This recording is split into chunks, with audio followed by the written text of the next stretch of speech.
कांग्रेस सरकार को, कांग्रेस सरकार यहाँ पर जब थी और केंद्र में जब थी तब यहाँ पर Paradip port, Rourkela steel plant, Hirakud, NALCO, NTPC, Chilika naval academy, Mancheswar में रेल कोच फैक्ट्री, कोरपुत में एचएएल ऑर्डिनेंस फैक्ट्री, ये सारी चीजें अगर किसी ने बनाई है वो कांग्रेस पार्टी ने बनाई है।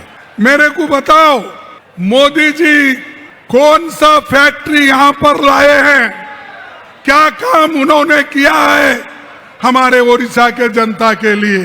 भाइयों, भुवनेश्वर में एम्स और निसीर इंस्टीट्यूट ऑफ फिजिक्स और कई शिक्षा संस्थान हमने कायम किए हैं। कलाहंडी, बोलानगिर और कुर्तापूत केपी के जिलों में ट्रांसफॉर्मेशन की योजना बनाई है। नेहरू जी के प्रधानमंत्री काल में भुवनेश्वर को अगर राजधानी किसी ने बनाई वो पंडित जवाहरलाल नेहरू जी ने बनाई, ये कोई नहीं थे। आज जो बीजेपी को लोग उड़ उड़ के बात करते हैं, इनका कंट्रीब्यूशन भुवनेश्वर के लिए, ओडिशा के लिए जीरो है ना। अरे ये बगैर काम करे मुफ्त में प्रचार लेना चाहते हैं, लेकिन हम लोग ओडिशा के जनता के साथ खड़े होकर ओडिशा के लिए कांग्रेस ने काम किया और आज इसी वजह से ओडिशा में इतने बड़े बड़े पब्लिक सेक्टर आए। लेकिन मोदी जी कोई काम न करते हुए आपने जो कमाया था और कांग्रेस पार्टी ने जो दिया था उस सब को मोदी बेच रहा है। एयरपोर्ट बेच रहा है, माइंस बेच रहा है, जंगल काट रहा है, जमीन बेच रहा है और पानी भी दूसरों को दे रहा है। अभी जैसा राहुल जी ने कहा, जंगल, जमीन, जल, ये सभी मोदी जी अपने मित्रों को दे रहा है। लेकिन यहाँ की सरकार अब की नींद कर रही है, पहले की भी नींद कर रही थी। अरे हम तो वैसे लोग हैं, काम करके दिखाते हैं, सिर्फ नाम के नहीं हैं। हम यहाँ के लोगों के प्रगति के लिए, उन्नति के लिए बहुत कुछ काम कांग्रेस ने की है। लेकिन मैं एक चीज आपको बताना चाहता हूँ, 55 साल हमारी गवर्नमेंट थी केंद्र में, 160 पब्लिक सेक्टर्स हमने बनाया। कितने बनाया? 160। और 160 में उन्होंने अब तक कम से कम 23 पब्लिक सेक्टर्स, बड़े कारखाने मोदी ने बेच डाला।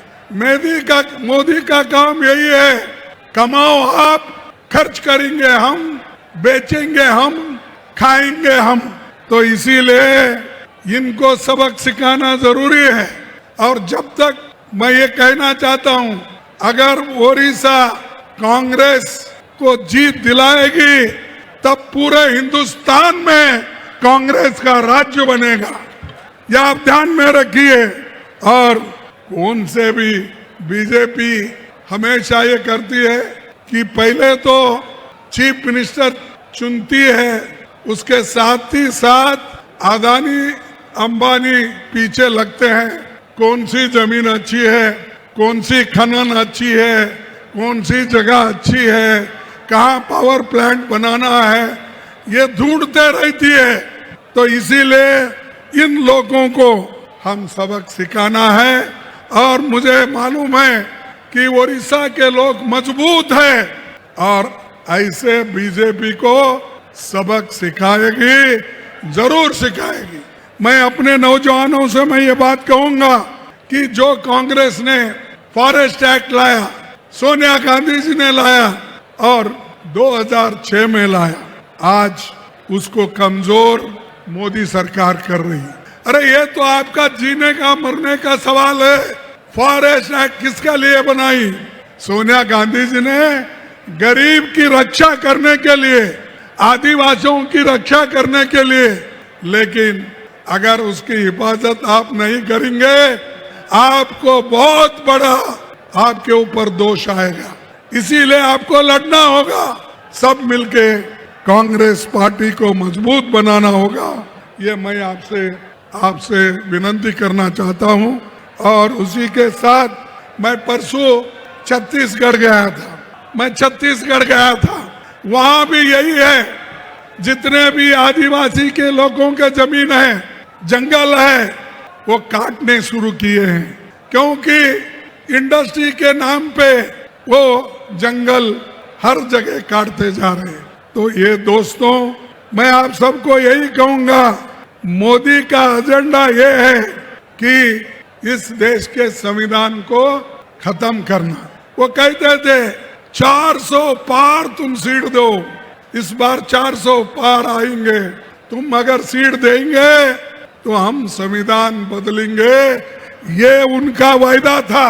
अगर संविधान बदल गया, याद रखो, आप लोगों को जो पंडित जवाहरलाल नेहरू, डॉक्टर अंबेडकर, महात्मा गांधी जी, इन्होंने जो अडल्ट फ्रेंचाइज नौजवानों को, बूढ़ों को और सभी लोगों को जो वोटिंग का अधिकार दिया है, वो अधिकार इनके गवर्नमेंट में छीन लिया जाएगा। ये कोशिश हमेशा उनकी रही है। आज भी देखिए, अभी हमारे नेता जिक्र किए, राहुल गांधी जी ने, महाराष्ट्र में अब जो सरकार बनी है वो चोरी की सरकार है, वो चोरों की सरकार है।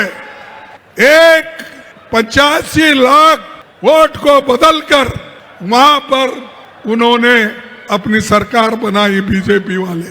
आज वही कोशिश, कल जो राहुल गांधी जी बिहार गए थे, आप देखे होंगे बिहार में जो बहुत बड़ी रैली हो गई, वहां पर 7 करोड़ वोटर में से 2 करोड़ वोटर्स को वो काट रहे हैं। क्या ऐसी सरकार आपको चाहिए?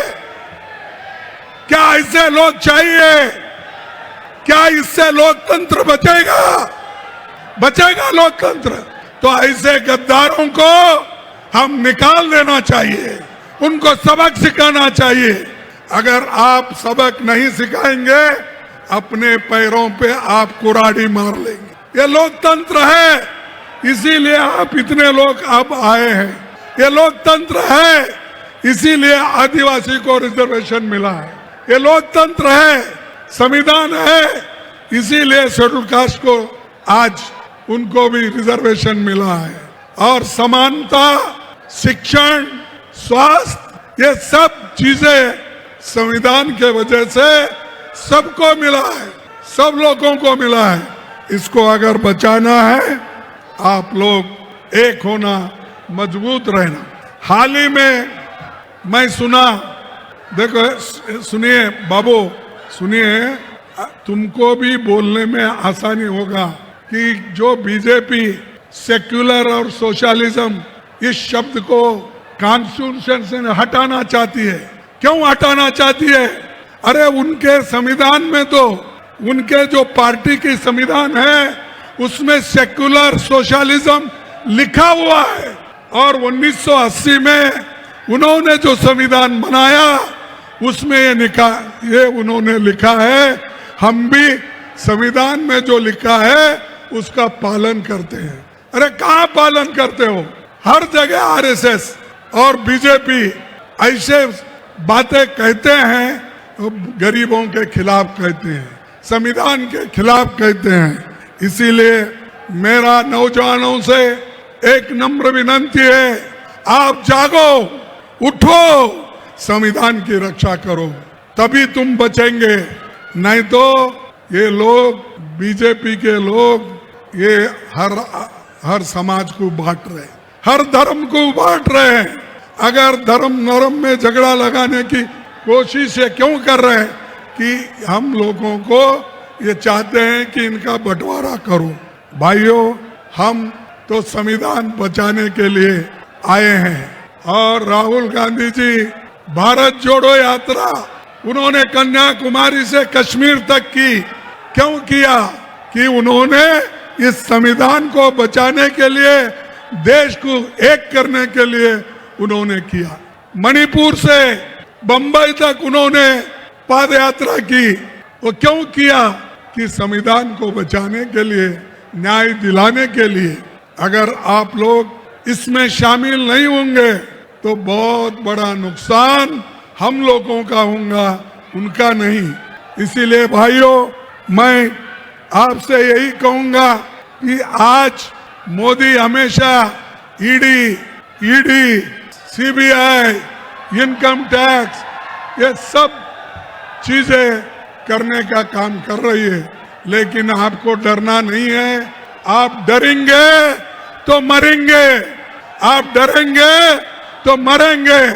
अगर आपको जीना है तो डरना नहीं, काम करना है। उसी के साथ मैं आपको यहाँ पर एक बात कहने आया हूँ, जो अब राहुल जी आवाज उठाए थे, अब सुप्रीम कोर्ट ने भी डायरेक्शन दिया है। सुप्रीम कोर्ट ने क्या डायरेक्शन दिया है? पहले वोटर लिस्ट बनाते वक्त वहां पर Aadhaar card, voter ID card, ration card, ये वो नहीं लेना चाहते थे, लेकिन सुप्रीम कोर्ट ने बोला कि आधार कार्ड भी चलेगा, राशन कार्ड भी चलेगा। किसी इस डॉक्यूमेंट को आप लिस्ट में डालो और लिस्ट में डालकर वोटर लिस्ट बनाइए। भाइयों, आप तमाम लोगों को मैं एक बात कहना चाहता हूँ, मोदी जी कितने झूठ बोलते हैं, बीजेपी कितनी झूठ बोलती है। उन्होंने ये जो हिंदुस्तान पाकिस्तान का युद्ध हो रहा था,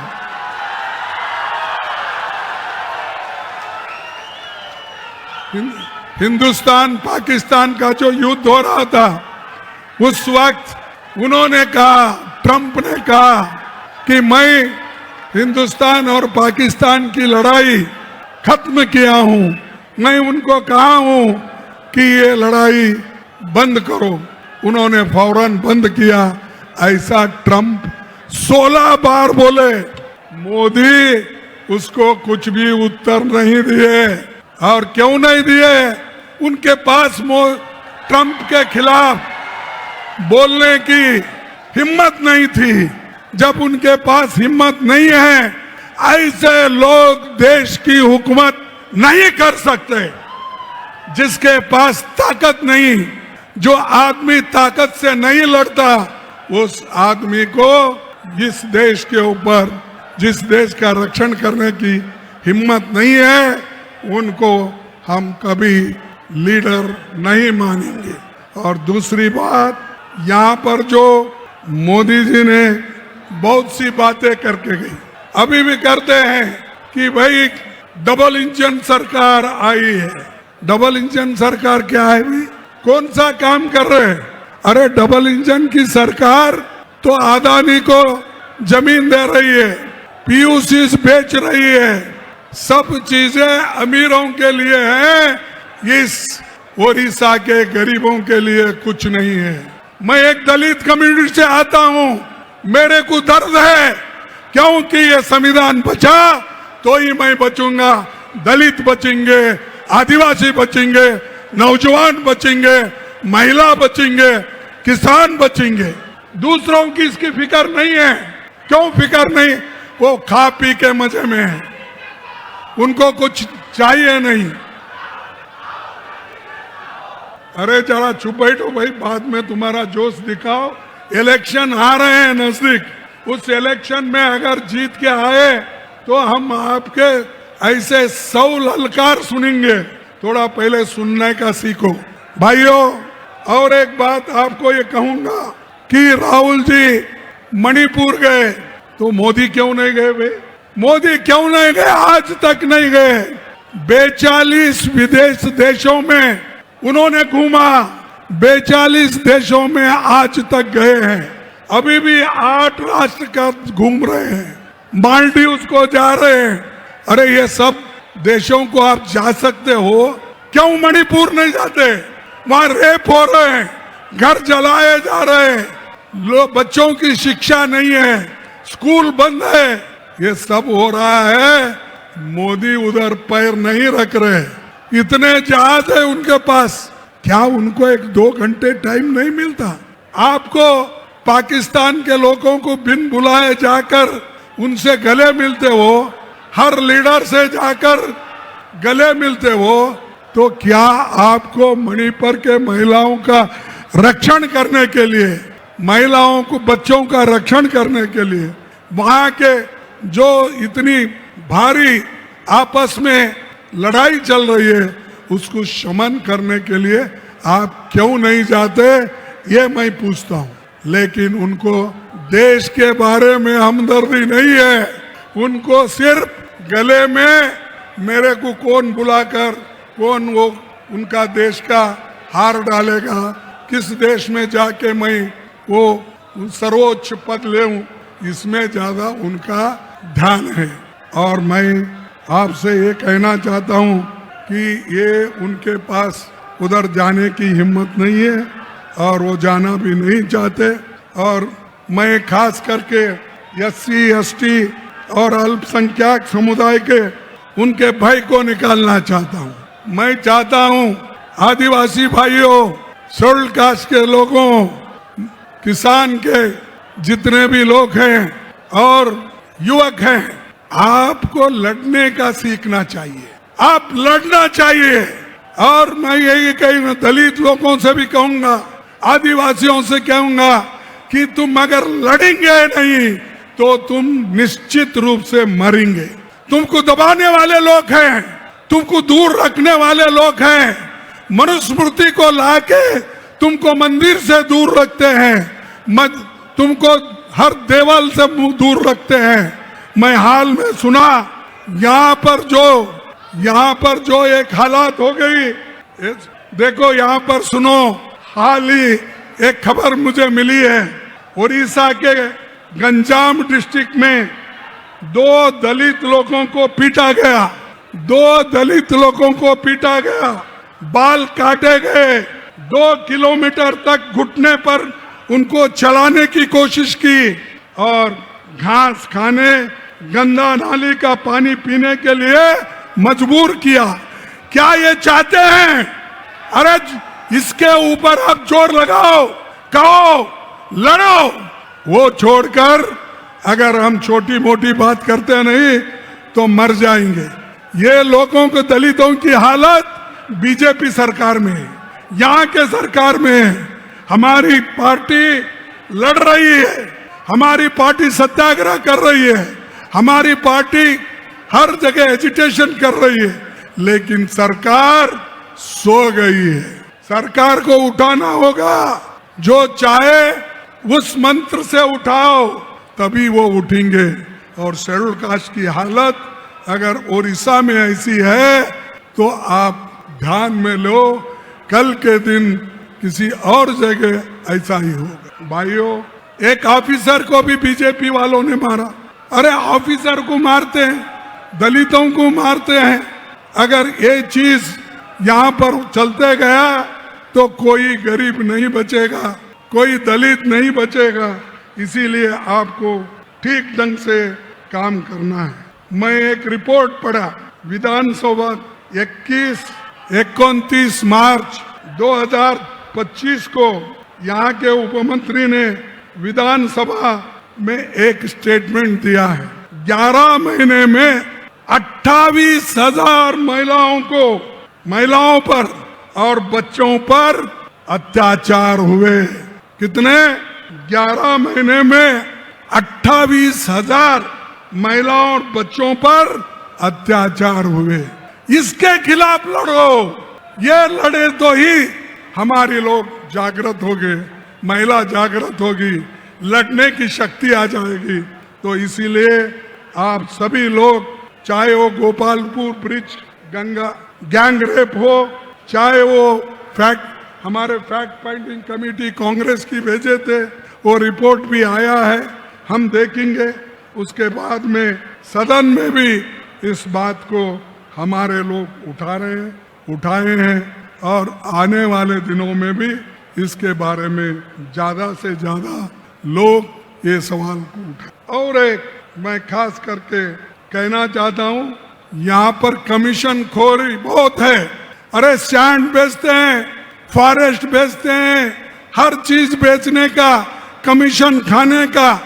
तो ऐसे बीजेपी के लीडरों को, गुंडों को आपको ठीक करना होगा। जैसा ठीक करना है वैसा ठीक करो। आप कहेंगे ठीक करे तो हमको जेल में डालेंगे, जेल में डालेंगे तभी तो आप लोग लड़ते रहना है अपने हकूक के लिए। जब आजादी के लिए हमारे लोग, लाखों लोग जेल गए, फांसी पे चढ़े, अपने बच्चों की जब स्कूल बंद कर दिए, तो क्या वो नहीं लड़े? किनके लिए लड़े? क्या ये अपनी हिफाजत के लिए, अपने हकूक के लिए आप इन गुंडों के साथ लड़ नहीं सकते? लड़ना बोले तो मैं रोज उठ के मारा मारी करो वो नहीं बोलता। लड़ना जो बापू ने हमको सिखाया है, सत्याग्रह करना, एजिटेशन करना और सब लोग मिलके काम करना। तो मैं जो अभी याद किए, राहुल गांधी जी ने भगवान जगन्नाथ की रथ यात्रा तक सरकार ने लापरवाही, वो उसमें 3 श्रद्धालु मर गए, 50 से अधिक लोग घायल हो गए और रथ भी 2 दिन ठहरा। अमीर आने तक उसको खींचना नहीं। क्या अमीर के लिए भगवान बना है? क्या अमीर के लिए ही जगन्नाथ है? अरे भाई, भगवान सबके लिए होता है। और आज ये भगवान के नाम में भी लूट रहे हैं। ये बीजेपी का काम यही है। भगवान का राम नाम सत्य है ये बोलते हैं, और उनका काम क्या है? मुख में राम बगल में छुरी, मुख में राम बगल में छुरी। अरे ये बीजेपी का काम है, इनको हमको छुड़ाना है। और यहाँ पर जो हमारी नेता इंदिरा गांधी जी आई थी, आप सबको मालूम है कि इंदिरा गांधी जी ने उस वक्त क्या कहा था। उन्होंने ये कहा था कि यहाँ पर जो मैं आई हूँ, मैं उन्हीं के शब्द को मैं पढ़ता हूँ। मैं आज यहाँ हूँ, कल शायद यहाँ न रहूं। मैं आज यहाँ हूँ, कल शायद यहाँ न रहूं। मुझे चिंता नहीं कि मैं रहूं या न रहूं। मुझे गर्व है कि मैंने अपना पूरा जीवन अपने लोगों की सेवा में बिताया है। मैं आखिरी सांस तक ऐसा करती रहूंगी, और जब मरूंगी तो मेरे खून का एक एक कतरा भारत को मजबूत करने के लिए लगाएंगे। कौन कहते हैं? कोई बहादुर है बीजेपी में? कोई माँ का लाल है ऐसी बात करने वाला? उन्होंने अपनी जान खोई, 30 गोलियां उनके छाती में गिरी, प्राण छोड़ी। ये है कांग्रेस, ये है कांग्रेस के नेता लोग। तो इसीलिए जो लोग देश के लिए लड़ते हैं और देश को एक रखने के लिए, हमारे राजीव गांधी जी अपनी जान खो दिए, इंदिरा गांधी जी दी, और देश के उसूलों के लिए महात्मा गांधी जी दिए। बताओ मेरे को, बीजेपी में, आरएसएस में ऐसा कोई नेता है? है कोई नेता? और तुम हमको सिखाते हो। तो भाइयों, मैं आपसे ये विनंती करके अपनी बात को समाप्त करूंगा। राहुल जी भी वही काम आज कर रहे हैं देश के लिए और एकता रखने के लिए, और एकता हम रखेंगे और एकता के लिए हम लड़ेंगे, मरेंगे, सब कुछ करेंगे। तो अफसोस है आज की सरकार हमारे प्रधानमंत्री सिर्फ प्रचार करने के लिए हर जगह जाते हैं। अरे भाई, वहाँ पहलगांव में और हमारे दूसरे जगह हमारे जो मीटिंग हो रहे हैं, उन मीटिंगों में मोदी नहीं आते, इलेक्शन में फिरते हैं। अरे जिसको देश की चिंता नहीं है वही ऐसी काम करता है। इसलिए आप लोगों को गौर से सुनना है, काम करना है। और मैं समझता हूँ आज उड़ीसा की कांग्रेस मजबूत हो रही है, उड़ीसा की कांग्रेस मजबूत हो रही है। इसीलिए मैं कहूँगा कि आप लोग मेरे साथ एक स्लोगन दीजिए, जय कांग्रेस। क्या आज सुबह नाश्ता नहीं करे क्या आप लोग? जय कांग्रेस, जय कांग्रेस, जय हिंद, जय हिंद, जय हिंद, जय ओडिशा, जय ओडिशा, जय ओडिशा। आप सभी को धन्यवाद, नमस्कार, जय भीम।